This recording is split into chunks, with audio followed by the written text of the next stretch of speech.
guys. So, um, I really want to talk to you about how you can make an impact in the world. And I know that so many beautiful people, like especially in the coaching space and the healing space, and in the wellness space generally. But I mean, I'm generalizing. I mean, many people want to make an impact in different spaces, but that's the space I play in. And they always say, I want to make a positive impact on the world. I want to make a difference. I want to make a positive change. And I love that. And I was in that space for so many years until I realized that the best way to make a positive impact is to do the self work. And I'm going to demonstrate what I mean here. So I was at the dog park the other day, and I'd actually be interested to. I should use AI to go back over all my videos and see how many times I've said that. I was at the dog park the other day because I'm at the dog park like most days. Anyway, I digress. I was at the dog park the other day, and when I got to the dog park, it was the little dog park, and I've got a little Jack Russell, right? And we got there, and the dogs were going mental. They were like, "Hey, Tugger, it's so great to see you," and they were all getting a bit excited.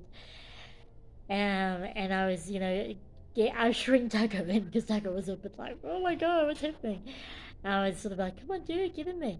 And then the energy was just really, really frantic and chaotic, and the people were, I find the energy of the people were quite chaotic, was chaotic, and I decided to move away from that because I was getting really frazzled. So I moved away, and so I went to the other end of the dog park, and I just was looking over at the landscape and really appreciating it. And then I saw this little boy, and he looked like he was having a bit of a tantrum against the fence. And I saw his dad, and I said, "Oh, some days I feel like acting like that too."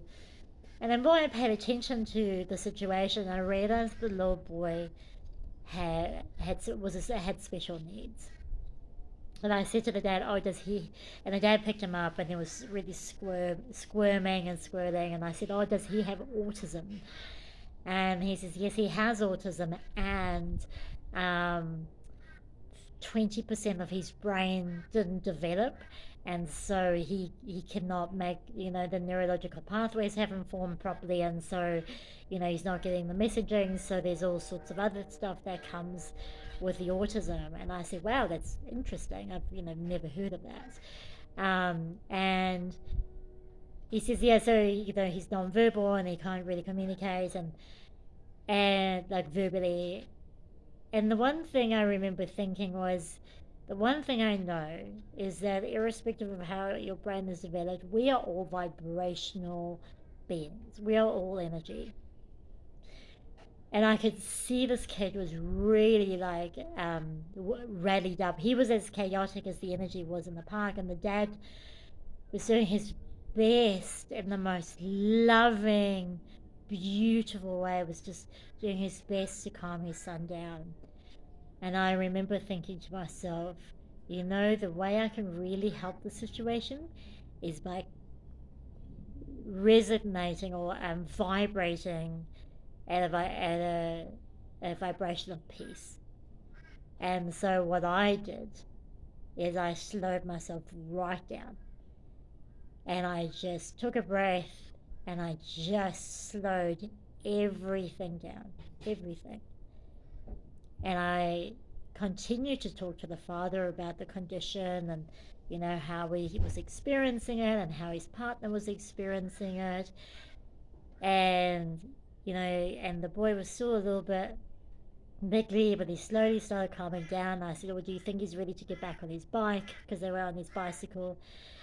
And he said to the little boy, "Do you want to go back to the bike?" And he was like, "Oh."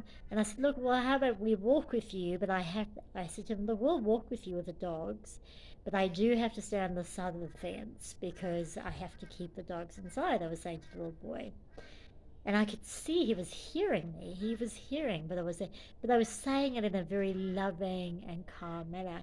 And we literally walked like a couple of meters and we stopped and the little boy sat down and I said, "Oh, you're doing so great." And I continued to speak to the father and everything I was saying, he was telling me, the father was telling me, I was affirming him. I was like, you know what, you're doing so great. Like, wow, like out of this challenging situation, I know that you're just doing your best, and I really commend you for that. And because so often we come from a place of judgment and we want to solve the problem, but I know I've got a friend who's got a highly autistic son, and it's fucking tough. And I know that what he needs now is not someone to judge him and tell him how to run his life, it's someone to affirm him. So I affirmed him, and we must have spoken for about 45 minutes, right? And eventually the little boy calmed right down. Like he was just calmed right down. And eventually he started pushing his father, like pushing him physically, saying, "Hey, I want to go." And I said, "Oh, I see he's telling you that he wants to go." He goes, "Yeah." And he says, he says, "The funny thing is, the dad said to me is, my wife thinks she wants to teach him something, but he teaches us how to deal with him." And that was a beautiful message, because I remember Dolores Cannon talking about children being born with autism. And she said the reason people are being born with autism is that they don't want to be told by society what to do. They are here to create some change and not to be influenced by societal laws. So they've come on their own wavelength to do what they have to do. And so when I meet someone with autism, I'm always interested to observe, to see what they can teach me. And eventually, like, he left and he got back on his bike, and they went home. And it was only when they left that I had realized that the dog park was empty. And other than my dog, thank goodness. And that I had been totally present with this man. Like, I was so present with him and that little boy that I don't even remember how much time, the time just disappeared. Everything externally to this situation and this context wasn't there. And when I walked away, that chaotic energy that I carried with me was gone. And I remember thinking to myself, that little boy gave me a gift. He helped me come to a place of peace because I was really frazzled myself. And that was the gift of the universe, is to bring this little boy to me. And that's how you make an impact. I remember I learned this years and years and years ago. You always think it's by what you do. You always think about what action you take, what impact you have. What can I do? What program can I run? What can I sell? What product? It is by your beingness, by being peaceful, by being joyful, by being present. That is how you make the greatest impact, because that filters out energetically into the ethos and makes a massive difference. You never underestimate the difference that your beingness makes. And it's hard to quantify because we live in a world and we're like, well, what are the KPIs? How much money did you make? And how many clients did you contact? And rah, rah, rah. And that's cool. Like, that's just part of business. Like, I don't want to, I mean, that's just business sometimes, right? But it starts with your beingness.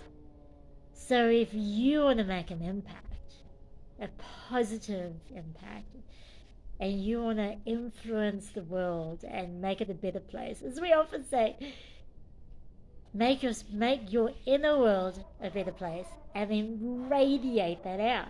And I swear to you, I promise you, in my deepest knowing, that you will have a greater impact that you could ever quantify. You would not even know how big your impact is. And I see this all the time. All the time. I go traveling and I meet people and I stay at Airbnbs or I stay at accommodation.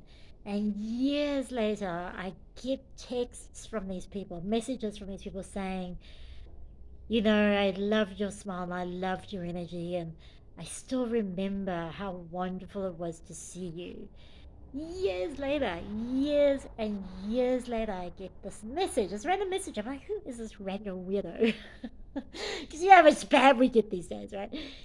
But that, guys, is the essence of making an impact. It's the inner work, and bringing that out.